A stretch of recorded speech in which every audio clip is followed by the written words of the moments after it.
Hello guys, আজকে গরু গোশ দিয়ে মটরশুঁটি দিয়ে হচ্ছে খিচুড়ি রান্না করতেছি। আমার ছোটো নন্দাই খেতে চেয়েছিল, তো এখন হচ্ছে গিয়ে গরু গোশটা কষানো হয়ে গেছে।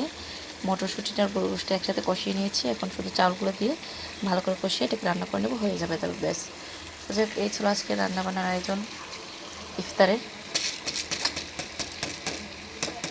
চালটা দিয়ে এখন ভালো করে এটাকে কষিয়ে নেব।